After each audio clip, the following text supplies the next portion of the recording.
today in Belgium, but Max Verstappen never looks stressed despite having to make an overtake for once. Welcome back to the Grid Talk podcast. This is episode 314. And if you'd like to see or hear more from us on your social feed, why not give us a follow? We are at Grid Talk UK everywhere you find the @ symbol. I'm Tom Horrox and I'm your host today, and I'm joined by a Grid Talk super team of Tom Downey. Hello. And Owain Medford. Hello. And we're also joined today by our sponsor, BetOnline. BetOnline.ag is your number one source for all basketball info, stats, news, and scores. Get the latest odds, lines, including the latest player reports for this year's pro basketball playoffs. BetOnline is always your sports information headquarters this season, as they have you covered for all your sports wagering needs. Basketball, MLB, NHL, hockey, right up to UFC and boxing. BetOnline is the fastest and easiest way to get your betting info, including live betting options and your favorite casino and card games that you can play right from your home. Head to betonline.ag today. Be sure to use our promo code BELIEVE, BLEAV, to receive your 50% welcome bonus on your first deposit. BetOnline, where the game starts. And we eventually, after lots of screaming at clouds, got a sprint away, and we've managed to get all our racing away this weekend so far, which is probably more than we were expecting to do coming into the weekend when we saw the weather forecast. But just a quick word from you two gentlemen. Thoughts on the action so far? Have we potentially taken risks when we shouldn't have done, or has it been generally quite sensible? Start with you, Owain. I think it's kind of been overly sensible, in my opinion. I know a lot of people aren't going to agree with that, particularly with obviously the fatalities that we've had at the circuit in the past few years. But I don't know. I think it was getting to the point, when we had people coming out. What was it in sprint quali? In sprint shootout on intermediates. I think that's obviously we've waited too long, and that's even with, that's with. In a qualifying format where the drivers can space themselves out. By comparison, I think obviously in the race you do have to be more careful. I think they made the right decision actually delaying it past that cell that was coming through. I think they were overly cautious maybe in the past. I think that one was like sort of probably a bit closer to where we should have been with it. But again, you did have maybe it's just the drainage is so good at Spa that you had standing water going away very quickly. So I'm not sure we needed like 4 laps under the safety car as formation laps, but I think it was probably on balance relatively sensible. Yeah, I think despite, if you look at our social channels, you can see I myself are very frustrated with the delays, because I just wanted that McLaren to get away in those wet conditions. But after seeing the amount of rain it did come down, potentially was the best thing. Tom, are you in agreement, or would you like to throw a spicy opinion in there? You know me, I love a spicy opinion. No, I do by and large agree with what Owain said. I do think we were a bit, when I say we, I mean the FIA. I do think we were a bit, perhaps a bit sort of too tentative to get going. I don't think we needed 5 formation laps. And then, I think we could have got going after 3 or 4. But, I know safety is paramount. And obviously, with the rooster tails that the cars make, where they're following close, because Owen said doing quality, spread themselves out, completely agree.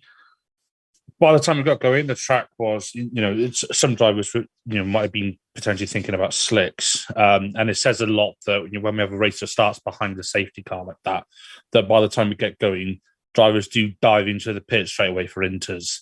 We've had it.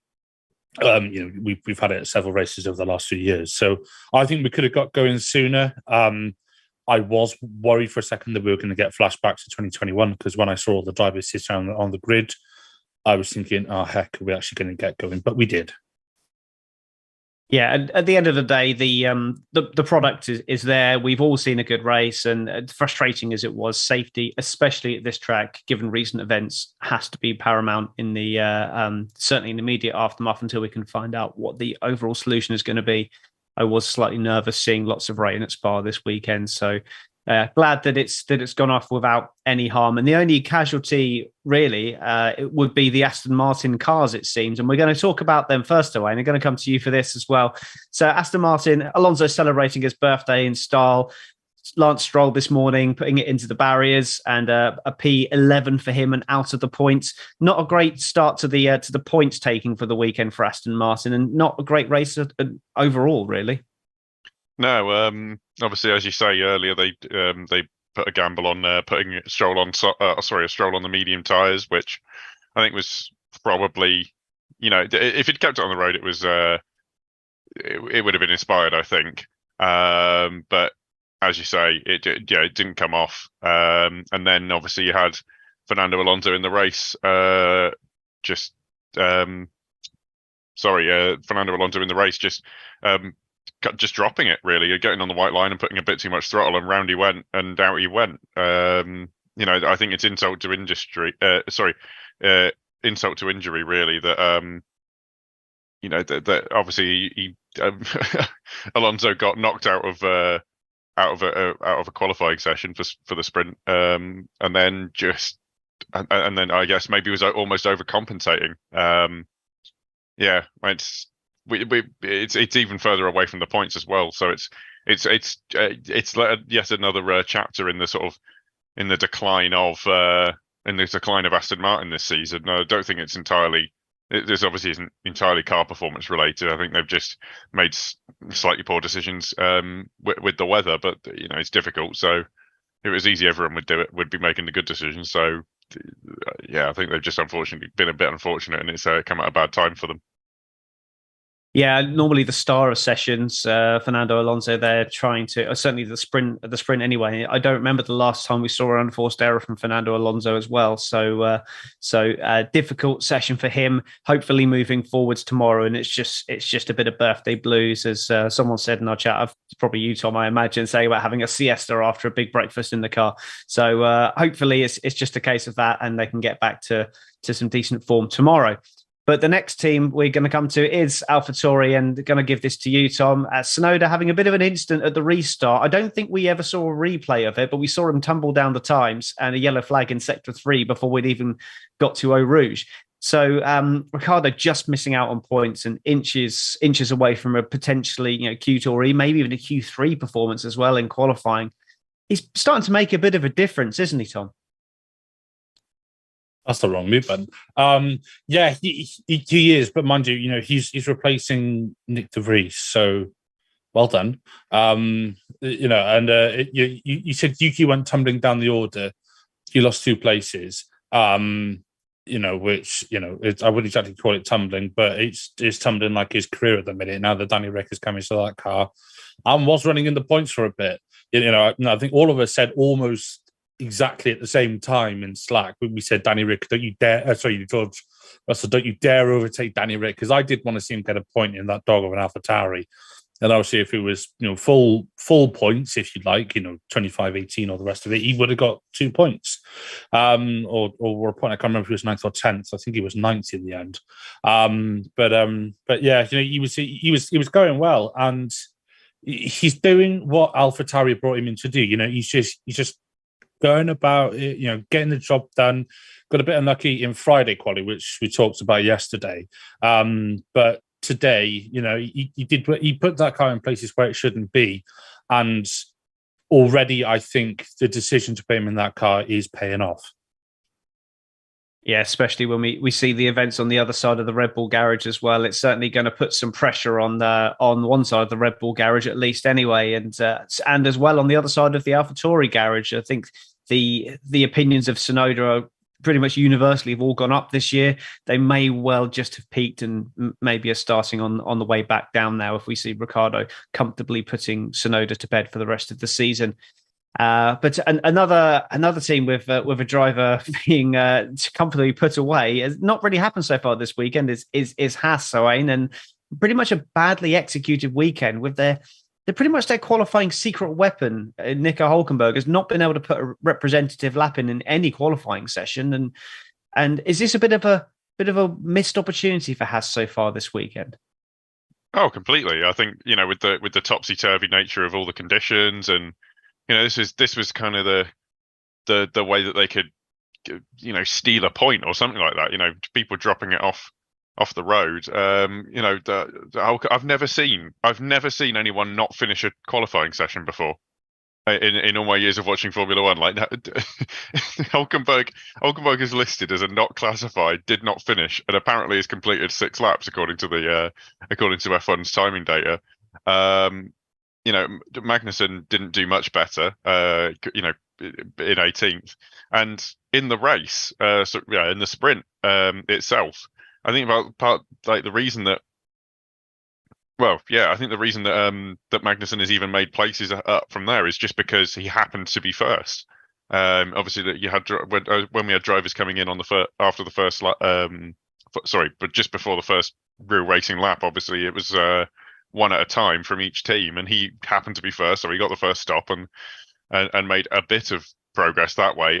But you have to say 2 of those places came from other people retiring, and he's only really got ahead of Sargent and Sonoda, so that's it's basically it's one place on the road. I think it might not actually be a competitive overtake. So it's not great in my opinion. It's Alpine level mess ups here. Yes, I'm sure we'll get to them later as well. Not quite as bad a weekend so far for them, and I think Hulkenberg gained 5 positions at the start with all the pitting and everything like that, but it just didn't really turn into anything for them. But Logan Sargent for Williams, though, his best ever qualifying position, Tom, in 12th place, but a 5-second penalty followed, putting pay to any possible chances of anything happening for him. Albon just a P12. Another missed opportunity team here, or is this kind of where we expected them to be? It's hard to say because obviously in the wet, and yes, it did dry up, somewhat towards the end. That Williams does its best racing in your sort of like high and medium speed corners. It's so that's why they did well in Austria, and they did well in Silverstone in Australia, places like that. If Spa was dry, I think we'd be having a different conversation about them. But because it was wet and they also had to run a wetter setup, meaning more downforce, more aggressive wings, because obviously you need a lot more mechanical grip effectively. It's I wouldn't say it was a lost cause for them or missed opportunity rather. I wouldn't say that. Sargent didn't help himself by getting a 5-second penalty for speeding in the pit lane. As soon as I saw that flash up and it said under investigation, I was like, yeah, that's slam dunk. And, if it's in practice or, whatever, it would be a financial penalty. But in the race, 5 seconds. And on a 11-lap sprint, 5 seconds makes a big difference. So, they were about, I think, where I'd expect them to be. Perhaps a little bit of a sort of bump down for them, because obviously they've been sort of riding high lately. And I do think Williams in general is on the up in terms of its trajectory. They are, I would say, the 7th quickest car on the grid. I'd say Alpha Tauri, Alfa Romeo, and Haas are all slower than them at the minute. Williams, they're doing the right things. And I think Sargent is doing a decent job. Albon, we know, is doing a good job. But I think Sargent, he's getting used to F1 this year because obviously it's a big, big change. So yeah, he's doing the right thing. Just needs to hone his craft a bit. Yeah, I think it's going to be difficult for him now. Nick de Vries has departed, and he is now the underachieving, the least point scoring rookie in the field now, with Oscar Piastri obviously flying high. So the pressure is going to build on him. But Williams are not putting him under any pressure, which is admirable of them, and hopefully they'll give him the time that he needs, because I think he's a talent. He's probably just in F1 a year early, so potentially next season will be when we need to look at Logan Sargent. But Alfa Romeo then, Owain, the next team we're going to talk about, the last team we're going to talk about who didn't score any points, which means we did actually get 5 teams in the points out of the 8 point scoring positions, which I'm saying that because my notes for Alfa Romeo are precisely hyphen. I have nothing for them. So, they've got a nice green bit on their livery now, haven't they? Tell us about Alfa Romeo, please. I think we'd actually have a better attack, but we'd have more to talk about if we were to do a start of the season style livery and analysis video about them. I mean, I guess you can. I can tell you more about. I can tell you more about the YouTubers who they've put on the halo in the stickers that Kick are trying to advertised than I can Alfa Romeo's race. They've done nothing in the sprint. I'm trying to sort of work out how many points they gained just as sorry, not how many points, how many places they gained on pure pace rather than just DNFs, other people running into each other, anything like that. And it's barely any. It's 4 places, but like similarly to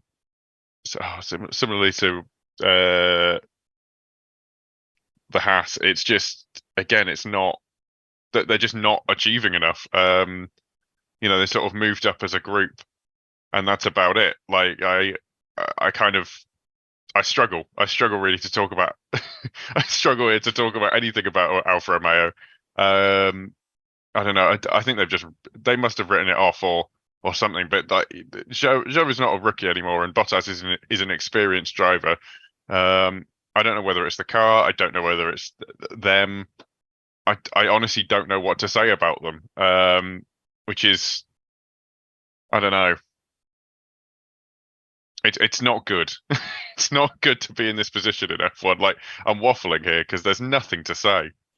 I'll relieve you of your misery there. I think Alfa Romeo, I don't know, is is pretty much the go-to response. It's a shame. I was genuinely excited about Alfa Romeo last season, and they've kind of just gone back to their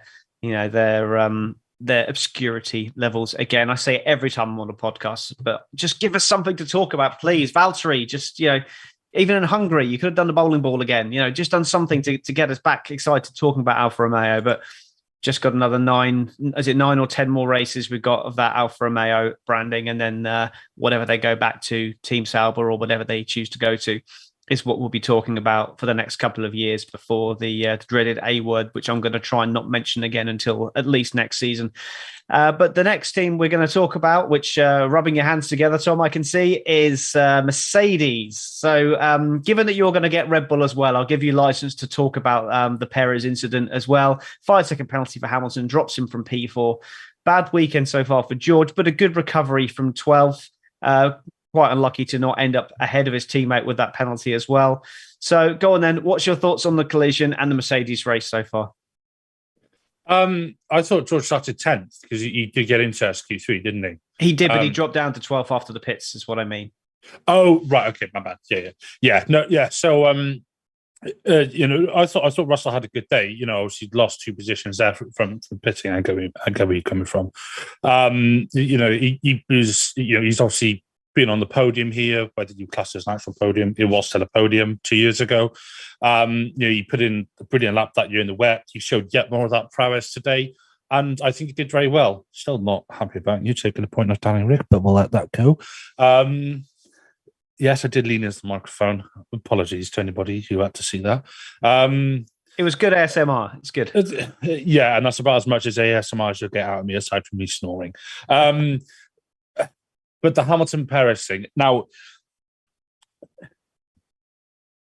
I'm probably going to get a lot of people going, "Oh no, that's a Mac Chamber." Yeah. Well, 1v1 me on Rust. But that's a Call of Duty reference. I saw Owain last year. He knew what I meant. Snipers only, by the way. And I agree with the penalty. Because, yes, I know we talk about let them race and all that kind of thing. And I agree that it's inconsistency from the FIA because similar events or similar incidents would not have been, have not been penalised. And I know we shouldn't penalise the outcome. But, if you just look at it, Checo went a bit off and he was on the curb, but it wasn't like he completely went off into the gravel. He was still on the racing line, so to speak. Now, obviously, it's wet, so the racing line is subjective in itself. But Hamilton didn't leave him room to rejoin the circuit. If that would have been Austria Turn 4, that would have been a penalty.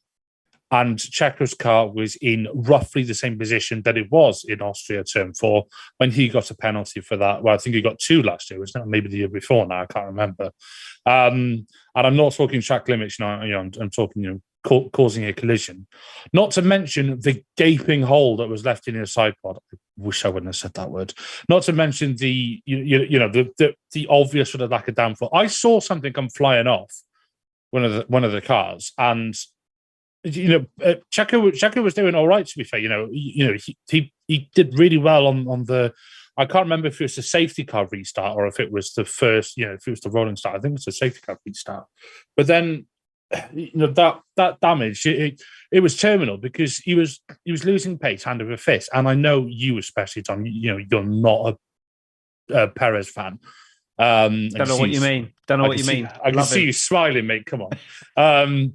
But the way he was losing pace, you could tell he had an issue. And the commentators were saying, his rear tires must have too much pressure.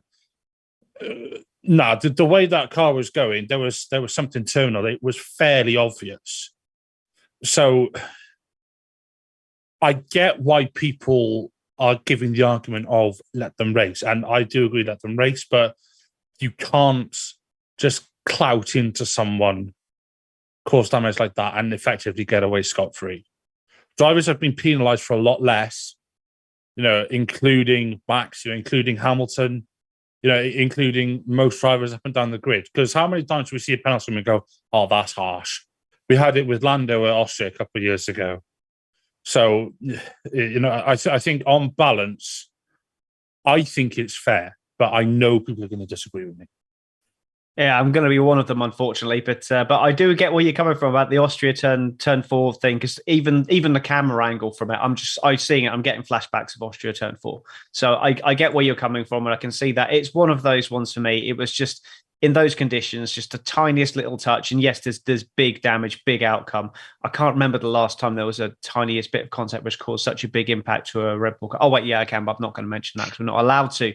But it's just one of those things, and the problem is the consistency. As you rightly say, we've seen things get penalised for less, and we've seen people get away with more. So it's just one of those things. The stewards do a very difficult job. There's always going to be inconsistencies. We want them to get it right overall, but I think it's just always going to be a very polarising subject. These race instances, and when you see somebody's race ending as a result, you naturally want recompense. So I can fully understand why some people will say 5-second penalty, he ended Perez's race, he should get a 10-second penalty or a drive for it, but again, you can't base the result on, you have to base it on the infringement, not the result. So yeah, it's a tight one. I personally think it's a little harsh, but there we go.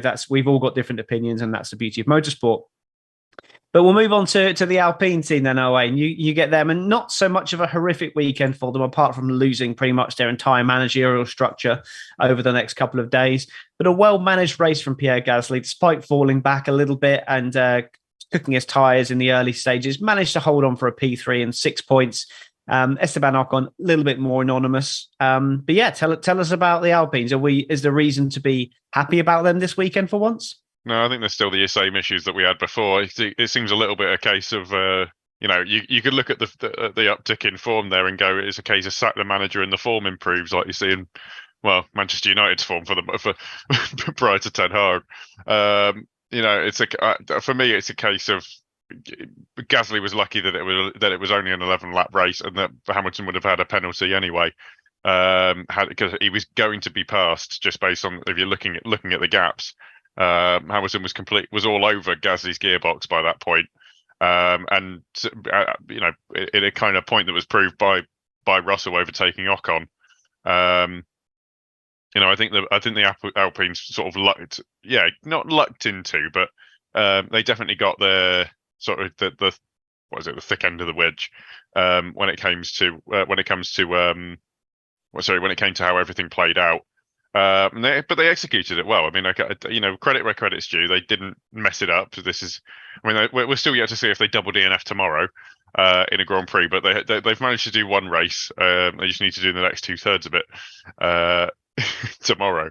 Yeah, it's some well-needed points. It's some well-needed sort of, I guess, a bit of encouragement for the team to keep the guys that are working it so hard back at the factory.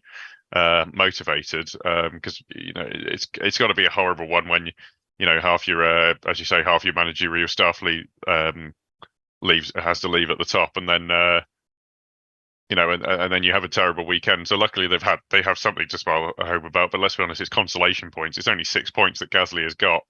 They'd really rather it in the race tomorrow. So they'll have their fingers crossed that it's similar conditions and they can affect a similar outcome. But I think it's sort of a false dawn for Alpine there.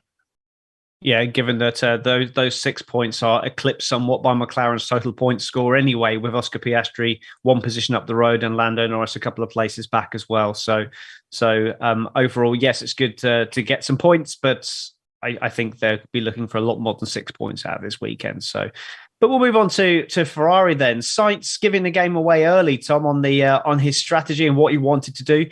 Now, I don't know about you, but I saw that as a bit of a power play. He was trying to get that in early, giving it away to the rest of the teams as well, potentially. But to say, look, I want the Inters. I can't remember who started ahead out of Sainz or Leclerc, but I think he's saying to Ferrari, I want the Inters because I know that you're going to only stop one car on the first lap. What do you think? Was that him trying to get a preferential strategy? I've got to be honest, I missed that on the feed.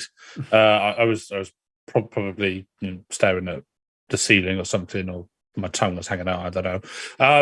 I am fairly certain the Sainz started ahead. I am going to double check myself just in case. The results, I mean, not anything else.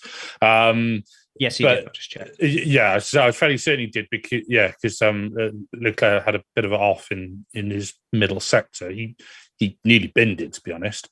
I mean, from Sainz's perspective, I think that's smart because he knows,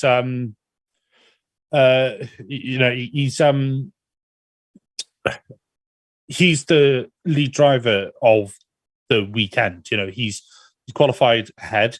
He's starting ahead. So in my mind, he should get preferential treatment. Or not preferential treatment. Sorry, that sounds harsh. They'd obviously give that to Leclerc because the rainbow shines out of his backside. But he starts ahead, and therefore he has first call on strategy. He was also right because knowing Ferrari, they would have tried to double stack the two of them and put them on blinking snow tires for all we know. I wouldn't put it past them. So he's obviously learnt. This is his third season I think now at Ferrari, and he's realised that if I want, if I don't trust it, call the shots, because he's been on the receiving end of it and he's seen it enough times where strategy has gone absolutely south, and it's not paid off for him. It's cost him dear. So he's sort of like laying his stake in the ground, almost sort of throwing down a bit of a gauntlet, I suppose you could say. Now I know that sounds a bit like over exaggerating, but he's sort of like saying to Leclerc, or saying to the teams in the team in general, like, I'm not here to be second fiddle. I am ahead on the grid. I think he might even be ahead in the championship, and he's saying, listen to me. I am. He's like, I am the captain now. Kind of thing. So I'm mad respect him for that, and he sort of put Ferrari in a position where they were like, okay, yeah, we're gonna have to do it. So yeah, good job, I'd say. Yeah, absolutely. And the language, I know, because I didn't realize you didn't see that, but the language was from Sainz. He firstly, unbelievably, he was checking with Ferrari what the rules were about whether or not you can box in the end of the safety car lap. Don't ask Ferrari what the rules are, Jesus. But and then the language was, right, just to let you know, I will be coming in, make sure the tyres are ready, because I am coming in for Inters. So just absolutely laying down the law with the team to make sure that they were on top of that. So I think fair play to him there. Yes, he is ahead in the championship as well, but just a few points over Leclerc. So long may that continue with bold calls like that. But moving on to Owain, you get the McLaren team with Norris losing out to the Ferraris in the pits, having to wait for them to go past. But how impressive was Piastri today? Oh, hugely. We say it a lot, but I imagine McLaren. Look, you can see why McLaren went through all the trouble they did to sign him. And I think one of the biggest things is that, yeah, he made the mistake on the restart. He probably should have waited until he was straightened out coming out of the bus stop chicane. and Verstappen was still turning to just maximise that gap. And I think he got a bit hard done by prior to that with Alonso. I mean, I think, you know, if he'd played the safety car right, he might have been able to delay Verstappen a bit, or he could have tried and played it so that he backed Verstappen into someone else. And but either way, you have to sort of beat the best to be the best. And I think what Piastri's doing there is he's all that's going to be doing with a guy of his talent is just building up blocks of experience. So if he'll know that for next time, he'll think, oh well, I won't do that there. I'll do it another top place. You know, he really took the fight to Verstappen. I think Verstappen made a bad call not coming in. I know why you wouldn't do that. Red Bull made a bad call not bringing Verstappen in first. But you'd still have to execute it. You know, that Verstappen would have had hot tires by that point. It would have been, I think it would have been relatively easy for the sort of wet undercut, if that makes any sense, to play out and to not play out. Sorry, Piastri did a great job on the outlap, making sure that he got that 1 second gap, and then obviously extending it with the hot tires a little bit. Norris also, ran a great race. That didn't put a foot wrong. Even helped out his teammate a little bit, just coming in with when he came in. Just slightly slowing up Verstappen a little bit. But yeah, I think what this is going to do is it's going to set up in Piastri's mind. I mean, he's going to have it already, but just sort of getting him ready for, I'm leading a race, I'm in front of Max Verstappen or someone who is obviously clearly a very good driver and a very good car, and holding him off fairly well until obviously the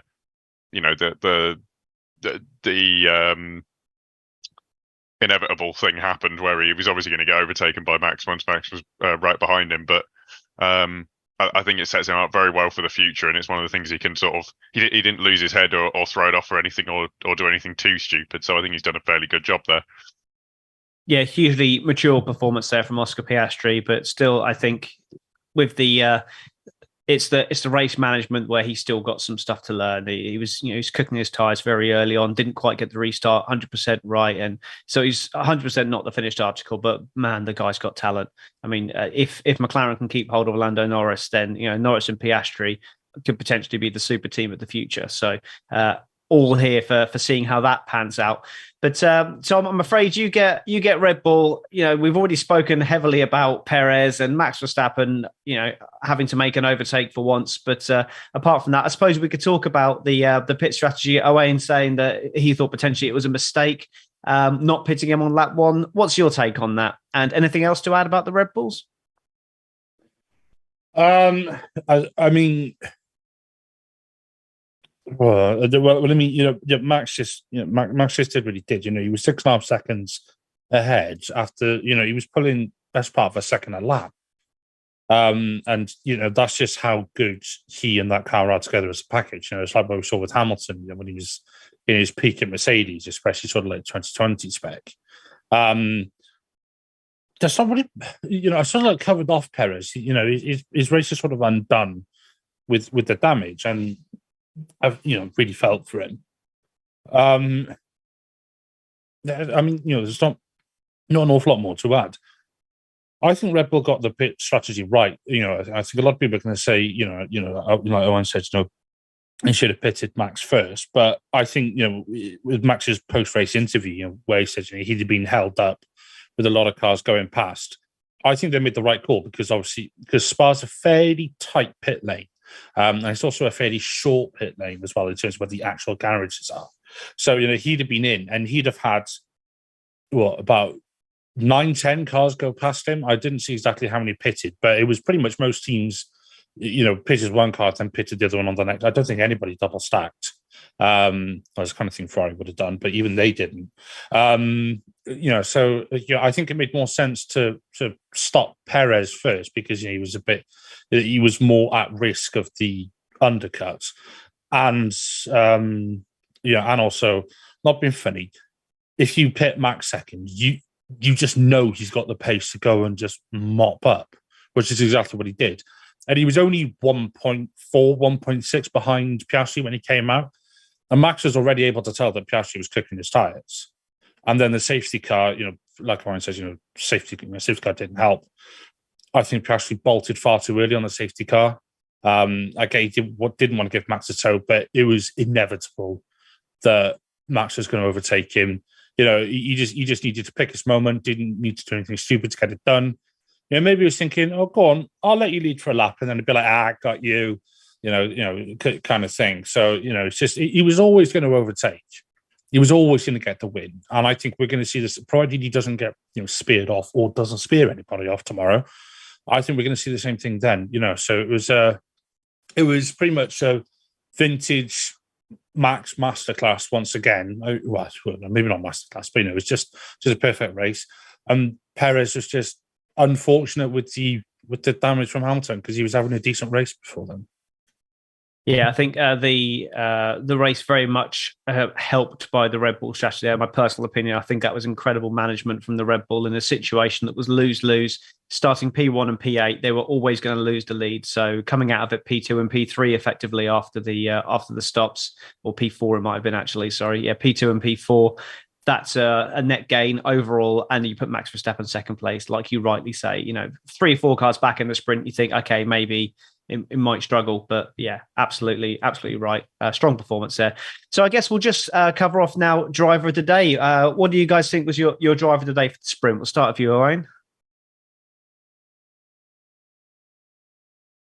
Of course, I need to unmute myself. It's only 4 years after we started doing this. 2020 vibes coming here. Full at you. You're on mute. Sorry, am I on mute? I'm reluctant to give it to. I think I'm going to have. Yeah, I have to give it to Piastri. I think it was just a damn good job. I mean, obviously he made like a couple of small mistakes. I mean, it goes without saying that Verstappen did a great job. Like, I think the best performance was probably Piastri. Like, just he just covered off everything really well, in my opinion. So, yeah, I mean, even though he had sort of burned up tires, he made sure he didn't fall back into Gasly and all that. So, and still, came second and got his first sort of podium. Fair enough on that. I can absolutely get behind that. And Tom, what about you? Who's your driver of the day? Well, I think you're going to say Hamilton for putting out a Red Bull, but especially with it being Perez. No, I'm going to have to say Piastri. Did everything he needed to. I think P2 was as good as it was going to get. He held up Max for as long as he could. Maybe could have held him a lap longer with the safety car restart, like we said. But all in all, it's his best weekend in F1 today, and he's proved that that McLaren were right to not even poach him, just signed him when he became a free agent after Alpine, didn't read their contracts properly. So yeah, it's just a great weekend for him. Special mention to Pierre Gasly though, P6 to P3, helped by the pit strategy, yes, but yeah, good to hear Piastri sort of sounds like that hyped on the team radio. Yeah, no, I agree. Again, I can happily give the love to Piastri. As always, I like to put a little bit of variety in there for who I'm going to say for driver of the day, and I'm actually going to shock everyone, and I'm going to say Pierre Gasly. For me, yeah, Verstappen, good job. Piastri, good job. But Gasly was the guy that he managed the race incredibly well, kept Lewis Hamilton behind him. I don't think Hamilton would have got past him because those tyres were going off in those drying conditions, and I think it would have been the pit stops that Hamilton eventually got past. So I'm going to go Pierre Gasly. A very well managed race in the car. Let's be honest, is probably the 5th, 6th fastest car on the grid now. So to see that car ahead of quite a few faster cars and staying there. Well-managed race from Pierre Gasly. Credit where credit is due. So that's the sprint for you. And if you've enjoyed this, we'd love it if you could give us a 5-star rating on Spotify or a 5-star review on Apple Podcasts. If you are one of those listeners who have not subscribed to the channel, why not subscribe and ensure you never miss a show again and click the bell. We've got over 2,000 subscribers now, so thank you for all your support. And please consider sharing us with a friend so we can continue doing what we're doing. And don't forget to follow us on Grid Talk at Grid Talk UK on the socials. Just going to you guys, just a quick chance to plug anything you want to promote. Owain, anything you want to promote before we drop off? Nothing that I can think of, unfortunately. Just grid talk as usual. And Tom, anything you wanna throw in? Yeah, check out Formula Talk, our sister show. Do it with Sophia when she's back. That is, yeah. You can find that alongside Grid Talk. Fantastic. And all our race shows do go out live on YouTube straight after the events, and our audio version goes out slightly later, which is available on Amazon Fire, Spotify, Google Podcasts, Apple Music, Verbal, and Pocket Casts. We do also run a Patreon, so if you want to help to contribute to us financially, then we would very much appreciate that, as everything does go back into the show. We will be back tomorrow to review the Grand Prix in Belgium, so we can't wait to see you then. Goodbye.